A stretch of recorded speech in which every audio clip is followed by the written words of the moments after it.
Great.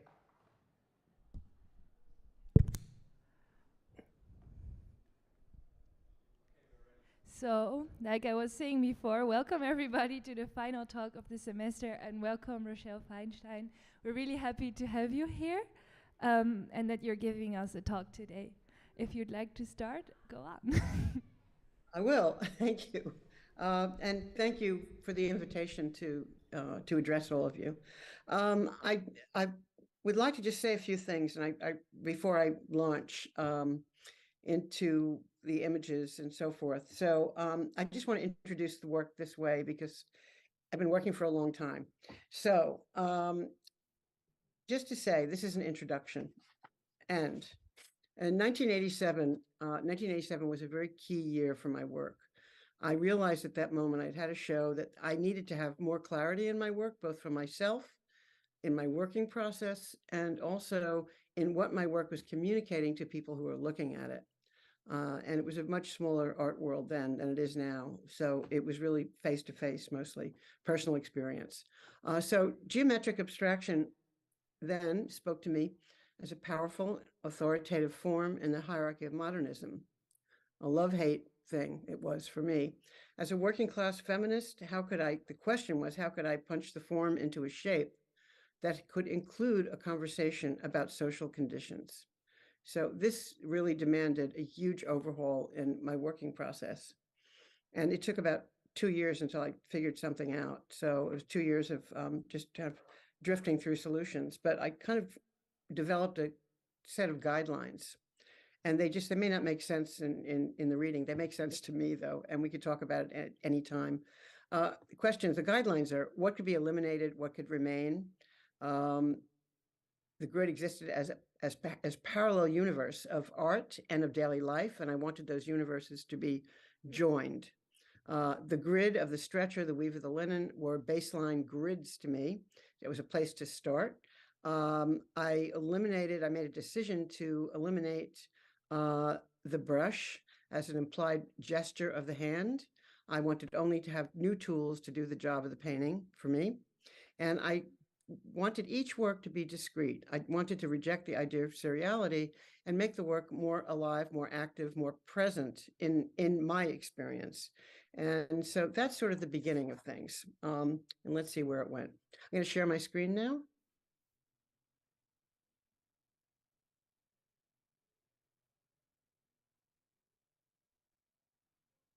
It's not opening. Let me go back. Do you have me on share? Yes. Oh. There we go. Sorry. Okay. So just to begin here, just as context, I save a lot of things, and some of it ends up in my work. A lot of it doesn't. But this is something that I saved from 1992 when I was in LA. And it was a show about humor and art. And I was very sensitized to that in general. But the image itself spoke volumes to kind of the status of women who were painting in the early 1990s and painting abstractly. And in particular, this case is expressionism, but it really applied to many forms of painting, at least in the US. I think conditions were quite different in Europe. So, and this is sort of how my work really gets generated. I'm interested in language, but not text in particular. And the language to me is very slippery.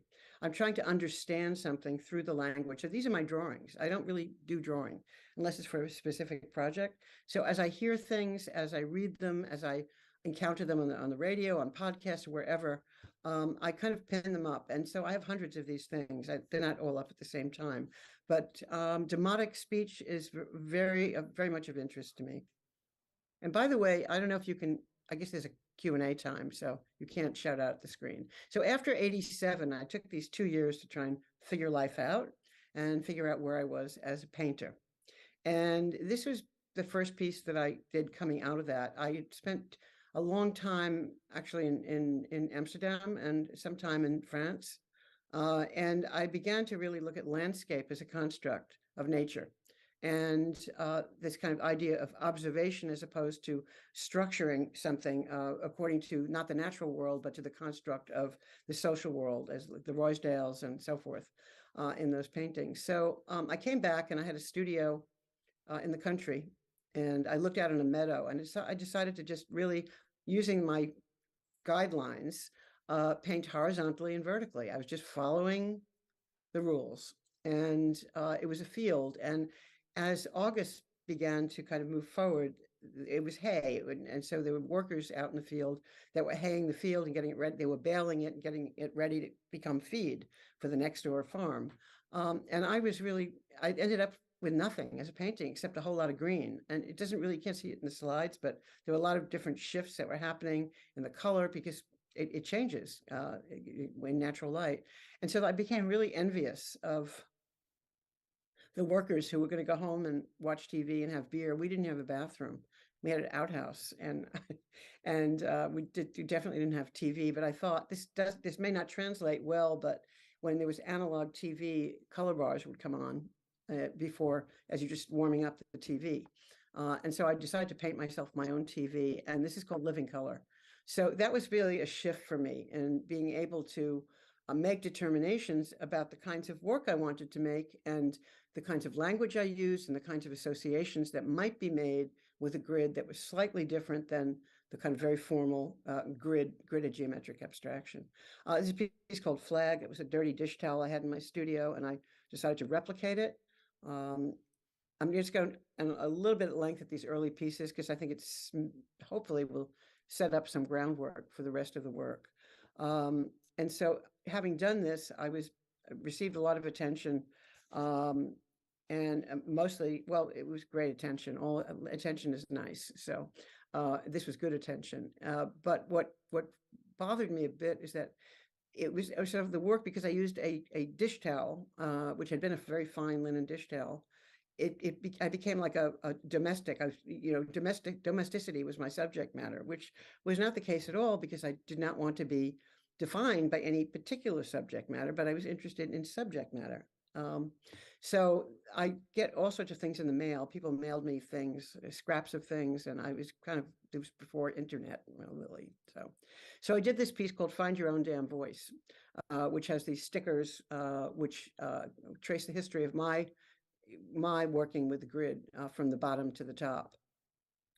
These are all, and this one was based upon, it was 1993, I think, when I did this, which was really at the kind of the epicenter of the AIDS epidemic that year. And I was having sex and the condom broke, which became a really terrifying experience. And so I decided to take the idea of what the tension within a condom and the amount of fluid it could hold, and I decided to convert that into a painting. So I mixed a volume of paint, moved it around. There's a lot of stretching going on with linen on linen on linen. And this piece was called Geography. So it was really about mapping something.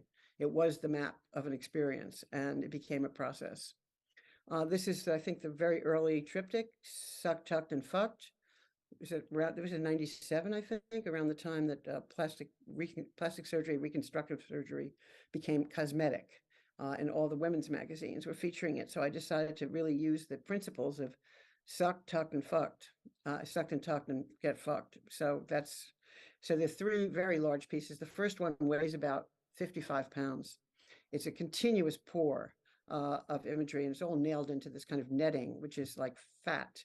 And then in the middle one, the paint is pulled away in a semi-wet state. So before it's tucked, so to speak, and then the other one speaks for itself, I think. And I wanted to throw all these grid things together. This is from one of the 4 retrospectives, and the first one was in Geneva at the Centre Contemporain. And this was just a wall of all the gridded pieces that were really quite early. And so it was a very unusual way to hang it, but I was very thrilled. But I was interested in how much I could do with the grid form and paint and other additional material. So what I have a bunch of projects that I want to kind of run through. This is a book, an artist book I did in 2015, 16. And because a lot of my work had not been seen, I I had a gallery. I didn't have a gallery. I worked a lot with not-for-profits. They were called alternative spaces. And the work was not widely seen. So I wanted to take this as an opportunity to take the work and put it in context of the supplemental material. So they're chapters. So part of this talk is arranged in those chapters. And I added quotes, which to me seemed significant because this is, it was wonderful to find in America, but it would have been more wonderful to miss it. And Jamaica Kincaid, a Jamaican American writer, people don't make changes because things are wonderful. I made this rule I had about making each work discrete, non-serial. It was very challenging to have a gallerist present the work. They would say, well, can't you do 10 of those or 12 of those or whatever? I said, that's not the point. So at the end of 1990, I had leftover paint and I made this painting, which was primarily a lot of red and green paint. And I'm sure it does look like a Richter. But it just really was, the paint that was left over. And an American film, which is a classic Christmas film called It's a Wonderful Life. And to me, it's not about family, familial relations and the power of love. It's really about greed and money to me. And so this became It's a Wonderful Life, which led me to the thought that I could possibly take the phrase wonderful, which has many slippery meanings. And some are sincere, some are insincere, but they're widespread in use. Maybe not in Germany as much, but definitely here. And so I thought it would be nice to make smallish paintings and then take a larger concept and spread it around. So I think to date, there are probably 18 of these paintings that I've made. But they each are captioned having a wonderful time, wonderful sex, wonderful vacation, wonderful skin. And those phrases allowed me to kind of explore what that might mean. And so the first one you saw, this is from another installation. This is the one that was 2021. And this one is Wonderful Weather. And it's also 33 inch. So they do continue. But it was a way for me making serial work without making serial images. I'd had a show in 1997 and it was basically destroyed by a critic in the New York Times. And it was pretty terrible. And a friend of mine, it became actually quite infamous. I mean, people would get, after that date, friends would get maybe not such good reviews, and they'd call me and ask if theirs was as bad as mine, and it never was. But at the time, a friend had said to me, you don't have the love vibe. And I thought how curious that was, because I didn't know if that meant I didn't have the love, my work didn't have the love vibe, or I didn't have the love vibe. Whatever it was, I thought that it was worthwhile to explore the idea of how work is perceived.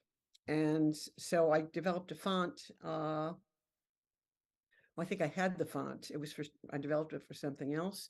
And I decided to really make kind of the phrase a screen, a block. Love your work, like the wonderful is a very commonly used phrase at galleries, or, I mean, at so many occasions. It can be sincere, and it could just be a sign of maybe discomfort or not knowing what to say at the time. So I explored that in all these paintings, and that's really the group. As kind of cartoons, but not cartoons. And they're backwards because you are allegedly in the room trying to look at something through the language. This was another one. This caught me. I made a terrible mistake. Very common phrase here. And it's something that Michael Jackson said when he dangled a baby there on the left. The child off the balcony. I think that was in Berlin that he did that. And just go back for a second. So I started a show, I started work around that idea because I realized that hardly anybody says, I'm sorry, but the redemption comes when you admit you made a mistake. So that leads to redemption. It became a nightmare of a project, which involved, I had a residency in Giverny in 2003, which is a synthetic, really, garden. They change it every 3 weeks because it's a tourist industry. So I started thinking of Eden and the expulsion from Eden as a redemption. And Barry White died at that same time I was there. So this led to a very wily and almost impossible number of pieces, which were, I decided to make mistakes in the paintings. And so how could I take that to heart and really make some grievous errors? So, and the paintings have held up, oddly enough. They haven't been destroyed in any way. But on one side of this space, and this was a not-for-profit space, and it was a tiny space, and we just took a wall and turned it around. So it became an area of like this moving. I made a video with a lot of color, 24-hour like compression of color. There were color events, and on the right was these disco balls, the only illumination in the space. So this is one example of kind of a mistake painting. This was a literal mistake. This is an egg tempera. And it had been Michael Jackson's hometown in Gardner, California, or where Neverland is. And he had donated an auditorium to the elementary school. And when he was brought up on charges of pederasty, of child abuse, they blocked it with wood. And so after he died, you can see here on the right, they decided to remove the plywood, and he became redeemed. So I was very interested in how all that operates. And this is just various, and that was just an install in Geneva. So it could be installed in numerous ways. This became, again, for me, Momenta was kind of another not-for-profit space, an alternative space. And they were really great spaces. They didn't provide any money, but it was limitless as to what you might be able to do in those spaces. It was quite adventurous. So around that time, in addition to the mistakes, this first image is something I'd saved for a while, and it's of a photograph taken in Fallujah in 2003 through a windshield, and I don't think I have to describe what it is, but I hung on to it for a very long time. And I felt like that Momenta show in 2008, because of the war, because of my own disappointments with getting the I Made a Terrible Mistake show placed anywhere for 5 years. I mean, it's in the closet basically for 5 years. I decided to take that, I can't see the top of this, to take that image and really begin to think about it. And this is when I really started working digitally, do some drawing, which was kind of fantastic to do that. So I desaturated the image, I drew it, I did all sorts of things with it. And you see this small color painting, which is called Shoot, which is on the right. And that kind of stayed as a single painting for a while. It didn't seem right to just have it alone. Sometimes things become a grammar, like a string, to create a sentence. And that's how I think of the multiple pieces that often get put together. And so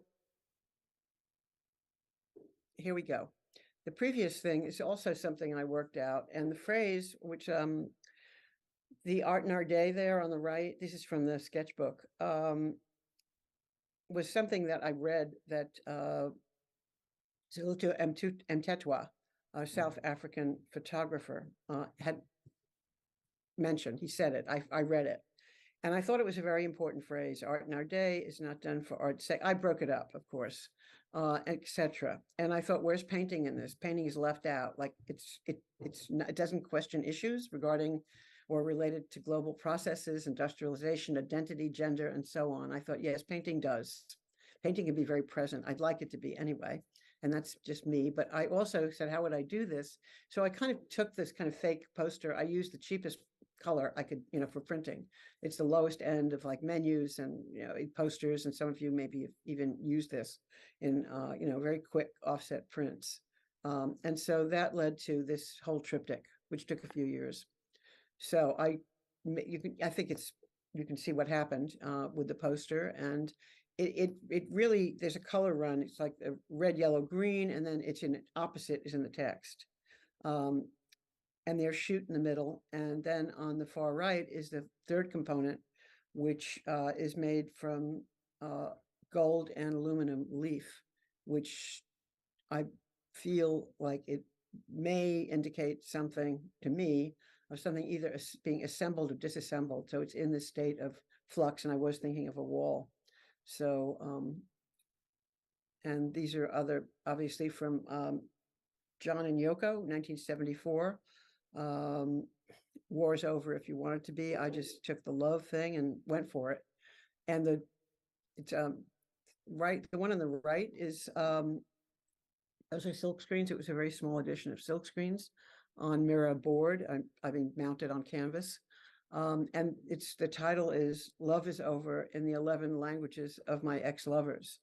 My feeling there was a way in which globalism and that discussion at that time in 2008, 2009 was really a one-way street. And I thought there were many other ways of talking about global practices, global life, or how we actually populate our lives. So, and this is another thing. I think maybe I'll go quickly. This is part of the same show. All those TVs were playing at the same time live with disco balls on top. So.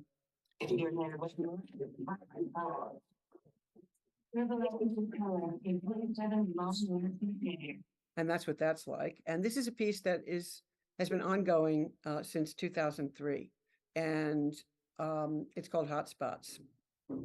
And I've done up to 2016. I did one for every year. There was somewhere a hotspot, and hotspot, of course, in English has many other meanings.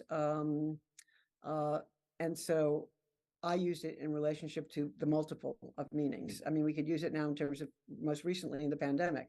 What were the hotspots? It was a recurrent term, and it was being recurrently mapped. So I did it this way. And the ellipsis, in 2016, I thought this is going to be never ending, and I have to stop doing these paintings because it's insane. So I just put the ellipsis to indicate in language, grammatical language, that it would go on. Oh yeah, I'm going to skip in the interest of time. The estate. This show came up. I had the show in 2010. I worked on it from 2008 through 2010, and it was. It began with the Great Recession of 2008, where everything crashed, and it was devastating. I'm sure, less devastated than most other people. I had a job, and I was secure in my job and in my home life, and I had a studio I could afford. However, I really thought I wanted to. I was ashamed of myself, and I wanted to use all the materials I had, which there was so much in my studio that was just sitting there, and I felt like I want to be able to use everything and just see how far I could go in using everything that I had. At the same time, I went to this auction, or this is the preview to the auction of James Brown, his artifacts and his objects, and there were things like his hair rollers and his toothbrush, together with instruments and the lyrics written out on toilet paper. And I really began thinking about when something becomes, because I was using all my materials, when does something change from being an asset to an estate? When does value happen? So the conversation about value was the thing that circulated throughout all of this. And that was the first one I did, which is the estate of Rochelle F, which to me also had a number of different references, which we don't have time to go into now, but if anybody wants to ask, I'm open to it.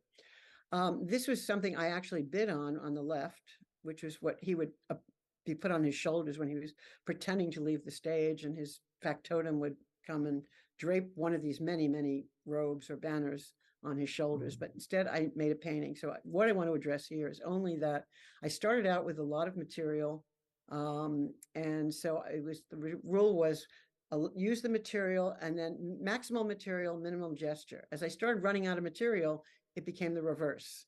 It became maximal gesture, minimal material, and that happens throughout the exhibition. This is something, again, this is all surplus for me, and it was all coincidental. Things came together, and the thing that's in the center there that says birthday present instructions, it was that square painting, but what was inside that cardboard folder was I love cats. And so Rachel Harrison had given me this print of from I think it was from a Home Depot I think it was in Sweden, and it was a cat imprinted on a toilet seat, and I had it framed as a gift, and I thought it has to become one of my assets, of course, as part of the estate. So I brought it in and kind of painted it up.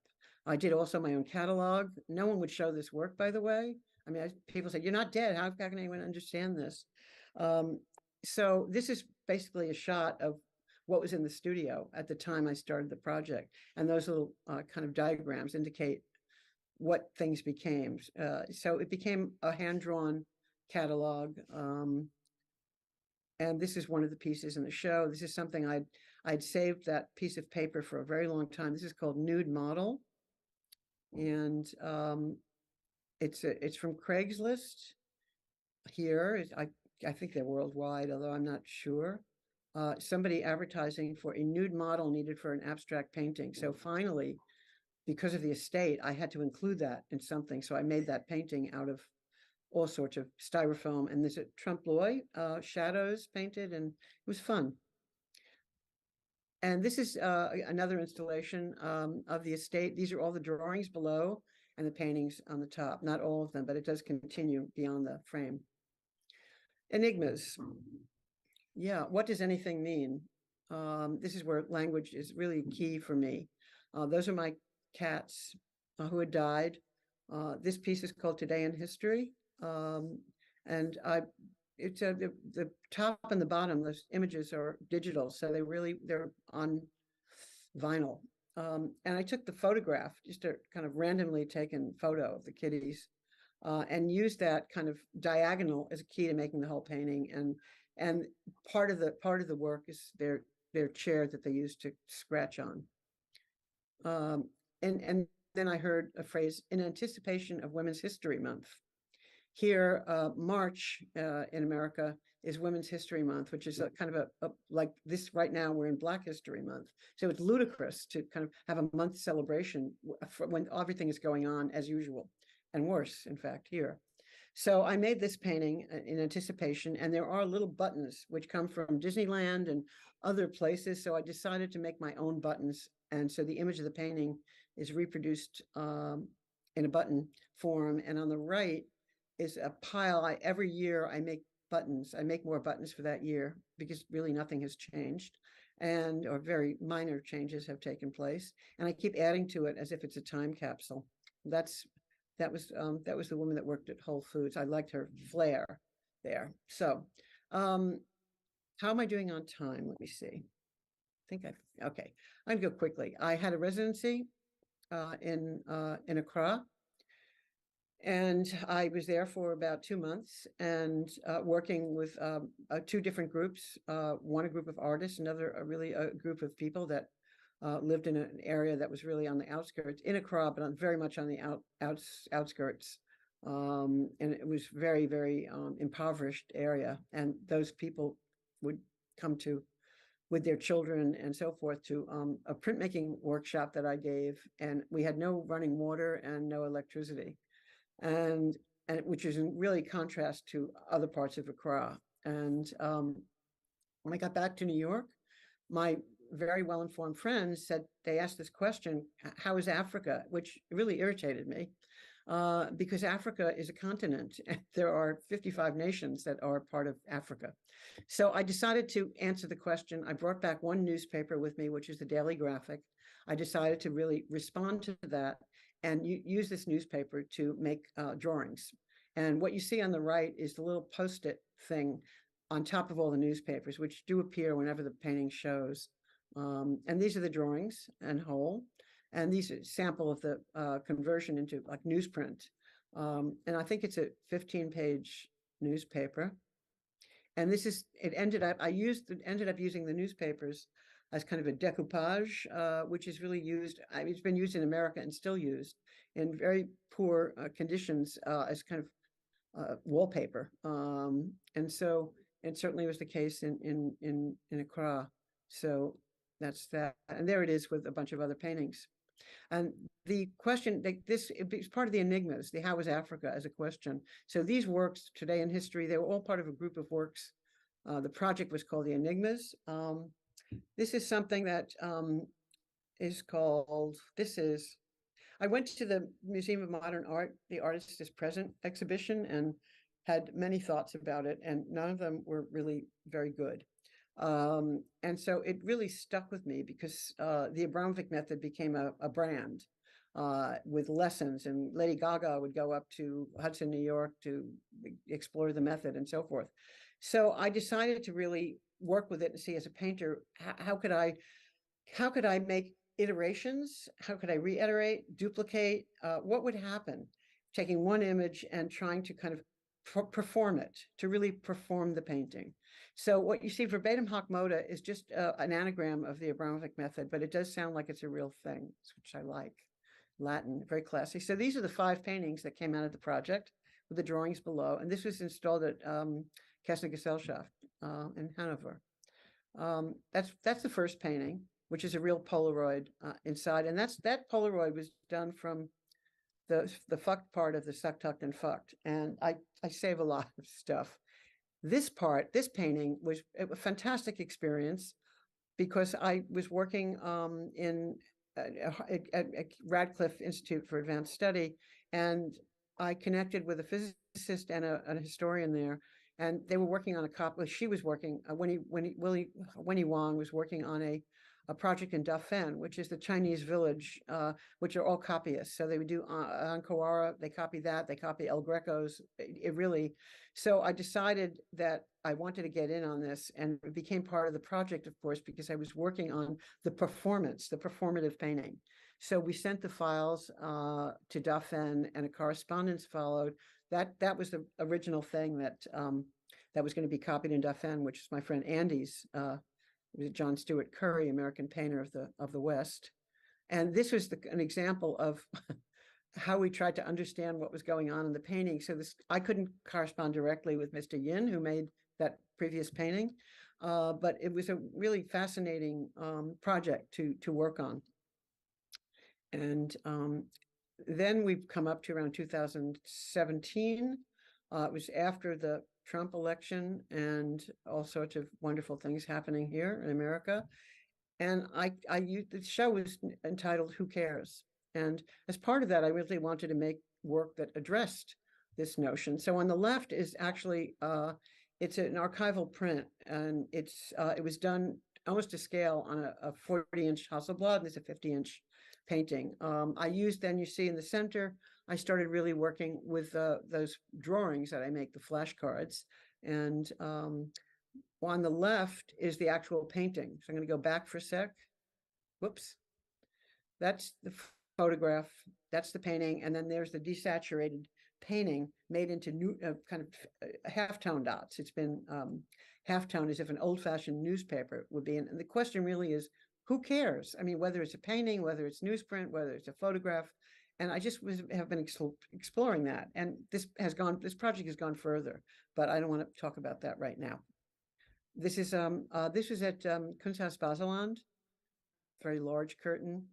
And this was also done the same year. Who cares? It looks like a fog, I assume.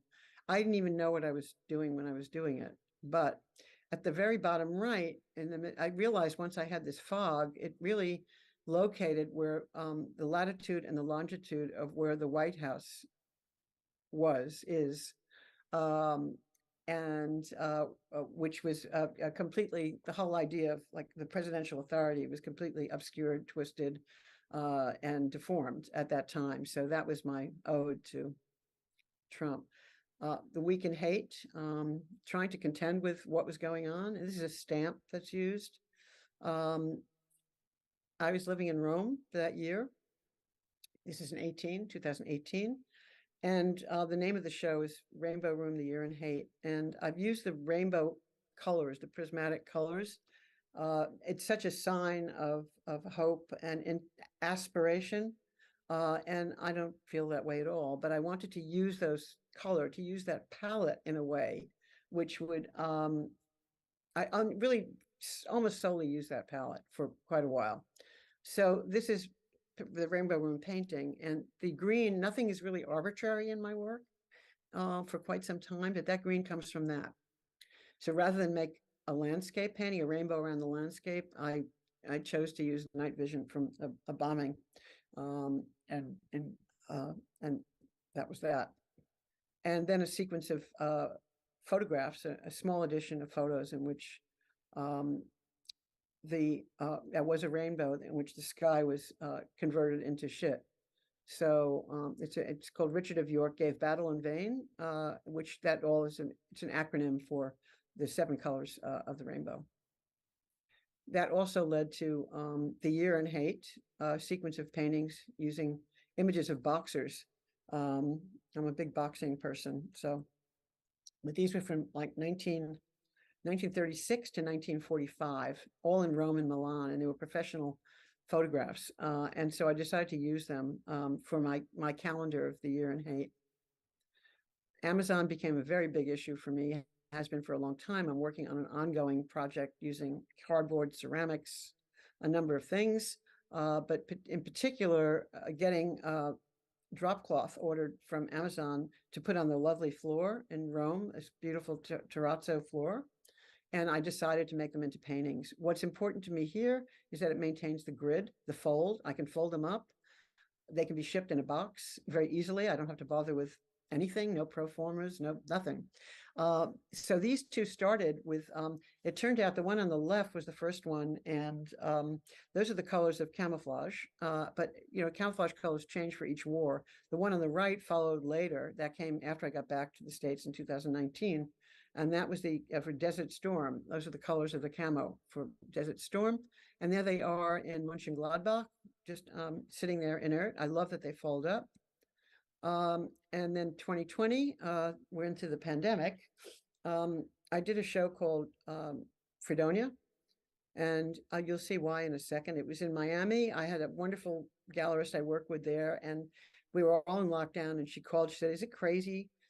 It's like right before, I mean, it's right before the election in 2020. Would you ever want to do an actual show in the middle of this?" I said, "Sure."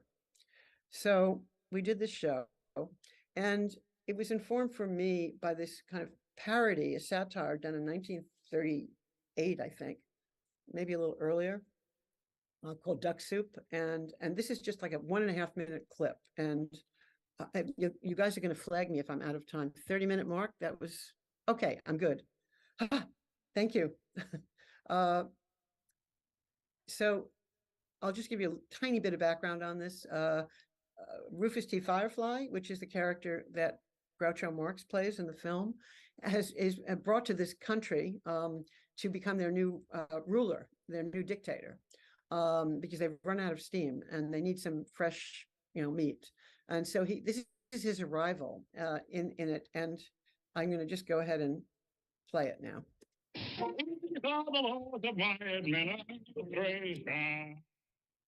No one to light a smoke or tell a dirty joke, and whistling is forbidden.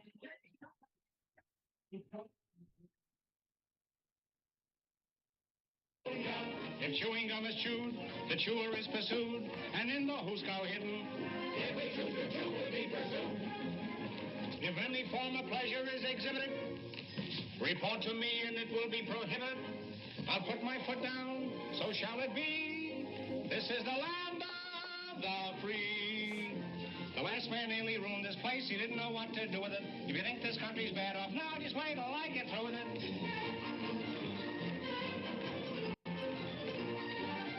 The country's taxes must be fixed, and I know what to do with it. If you think you're paying too much now, just wait till I get through with it.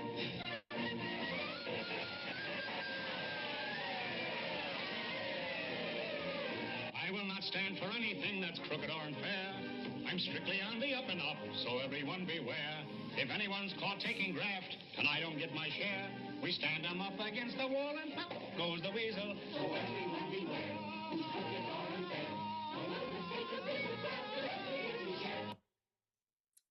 Well, so Fredonia is the country that he's there to rule, and I decided to call the exhibition Fredonia, which is really not meant as a parody, but it's almost that the parody has become reality in Washington, and it's only gotten worse. So I took the kind of, this is a little tiny watercolor, and because the election was dominating just every media front, and so everything was counted in terms of color, which were, of course, red and blue, and the red states and the blue states, which I have a whole history of that, which is rather interesting. It's not like a natural phenomena. And so I thought, well, what everything hinged on what was going to become purple. That's what was going to be a little unpredictable. So I set out to kind of for this exhibition, make work that kind of from myself, not exactly. I don't do algorithms in my work, but to kind of almost be to try and track where I thought the country was, and you'll see those in a second. But I also made a group of paintings only using those 7 colors of the rainbow, and but in each using paint as a different kind of vehicle. But on the floor, you see how it all works on the floor. Everything happens on the floor. And this is one of them. This is the installation. And this is a pretty early one where everything was red. So, and now we have some blue. It wasn't hung, chronologically, but this is the way they work. And I really love that there's a grid. They do refer back to maps, maybe in a more subtle way. To me, it's an important thing for me.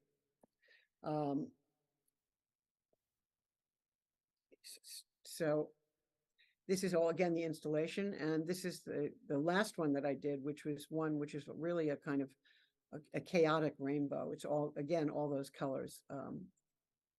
And this just leads us up to the present day, which is great. This is an incredible experience. This is sort of like the first draft of my working wall, March 2021. Worked with 6 gallerists. We came together, they came together. It was extraordinary. 6 women gallerists. And there's a great male director in there. And so it's just an extraordinary experience. And all those shows happened at the same time. They were continuous.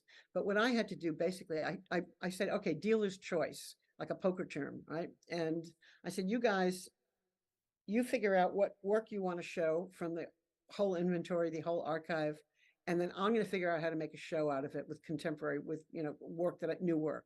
And that's what happened. So there you see the rainbow thing there. And this is Bridget Donahue's gallery.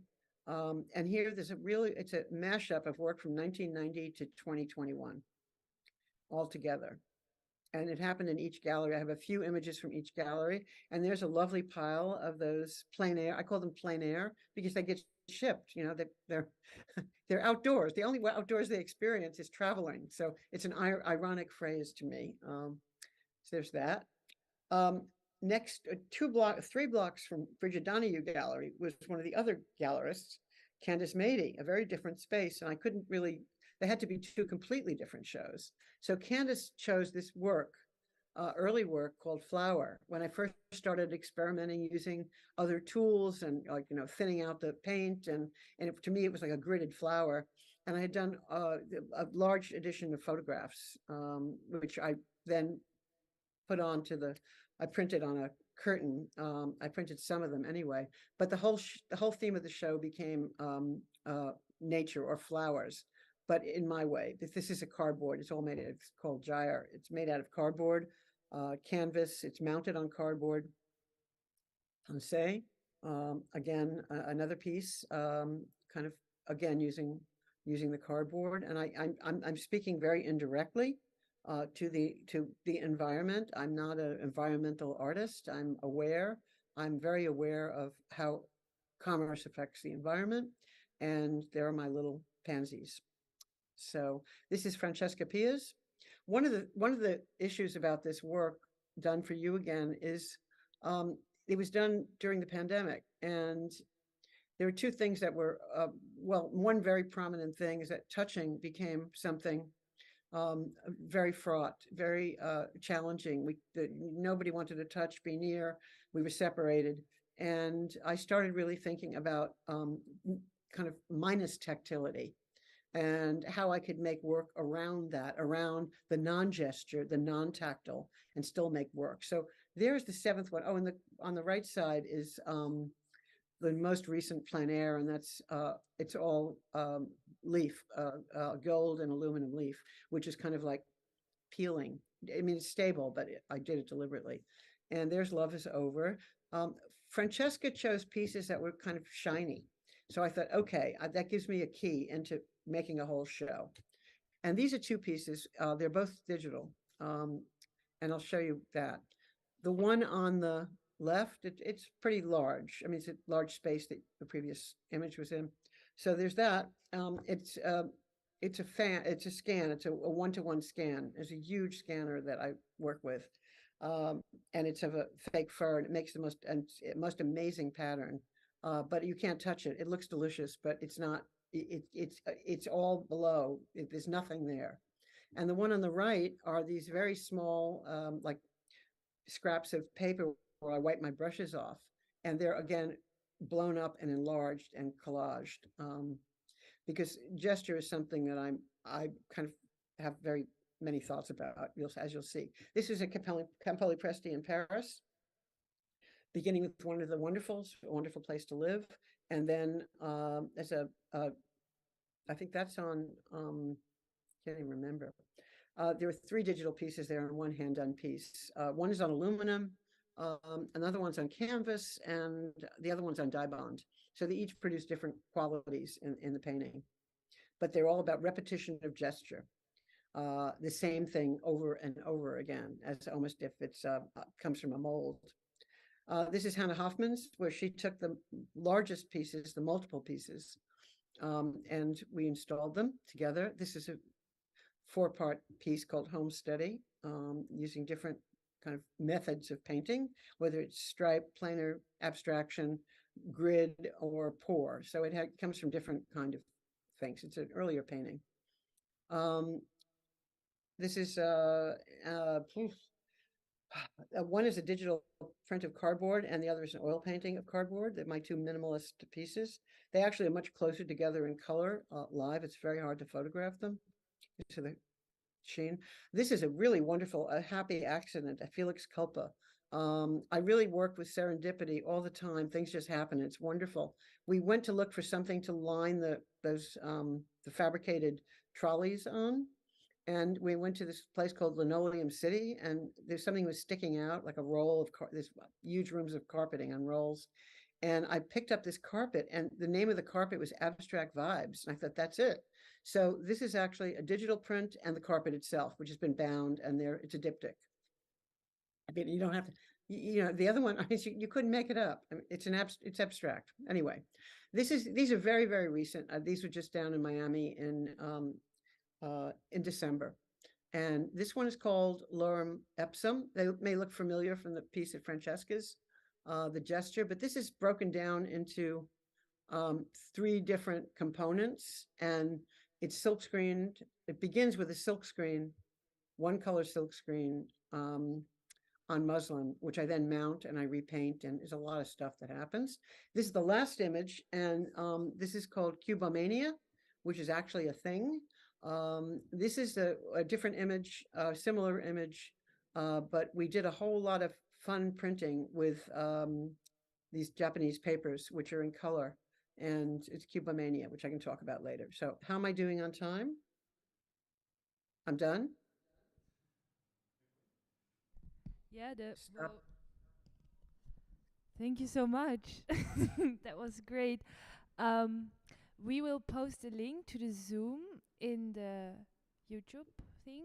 So if you want to join the Q&A, you can do it via the link. Thank you so much, Rochelle. Is there a question in the room, maybe? Or I would like to ask you, as a first question, if you could talk a little bit more about your show in Mönchengladbach. Oh, yeah.